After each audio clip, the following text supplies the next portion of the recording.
Halo pemirsa, setelah tertekan di perdagangan hari sebelumnya, hari ini indeks harga saham gabungan berbalik arah ke zona hijau meskipun secara intraday-nya belum mampu menyentuh ke level 7 ribuan. Saham perbankan big cap tampaknya bangkit hari ini menjadi penopang, diantaranya BBNI mengalami penguatan signifikan jelang keputusan stock split melalui RUU PSLB yang dilaksanakan pada hari ini. Kemudian penguatan juga ditopang oleh saham-saham energi, diantaranya minyak yang hari ini masih menembus ke level tertinggi dari harga komoditasnya, dan saham-sahamnya juga ikut mengalami penguatan, dan saham-saham pertambangan batubara beberapa sahamnya juga hari ini mengalami penguatan yang cukup signifikan.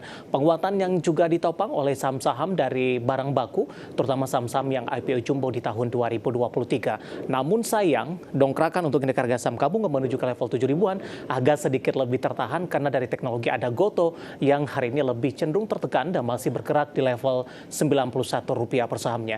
Dan bagaimana review di sepanjang perdagangan hari ini, proyeksi untuk perdagangan esok hari, jangka menengah dan juga untuk jangka panjang. Kembali bersama saya David San Oval. Inilah IDX Session Closing selengkapnya.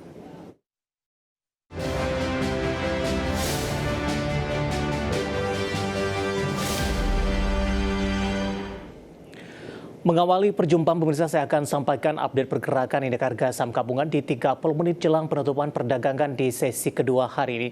Masih bergerak di zona hijau, di mana mengalami penguatan cukup signifikan di 0,72%, tapi belum mampu menyentuh ke level tertinggi intraday sebelumnya, bahkan untuk menyentuh kembali di atas level 7 ribuan.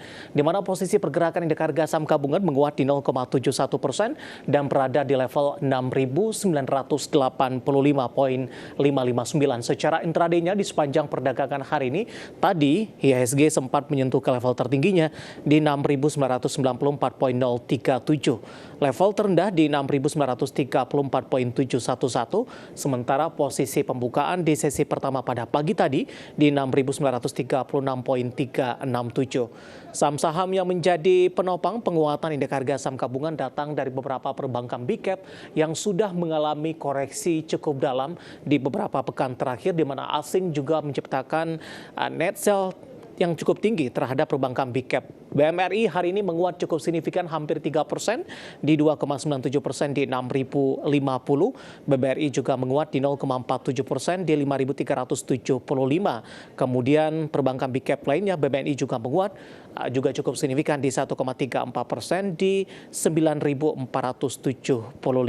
Sementara untuk posisi BBCA hari ini juga menguat di 0,56% di 9.050. Kemudian saham-saham dari emiten barang baku, terutama yang baru saja tercatat di Bursa Efek Indonesia, hari ini juga kompak mengalami penguatan. Aman Mineral menguat di 4,37% di 5.375.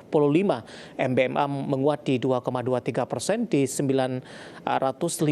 NCKL juga menguat di 1,35% di 1.135. Seiring dengan penguatan harga komoditas minyak mentah dan batu bara, saham-sahamnya hari ini juga ikut mengalami penguatan. Medco menguat di 3,12% di 1.655. Kemudian dari beberapa saham pertambangan batu bara hari ini menguat cukup signifikan. Ada Indi menguat di 8,78% di 2.230, dan PTBA juga menguat di 1,41% di 2.880. Updatean pergerakan indeks harga saham gabungan di 30 menit jelang penutupan perdagangan di sesi kedua hari ini, dan semoga bisa menjadi salah satu referensi untuk Anda.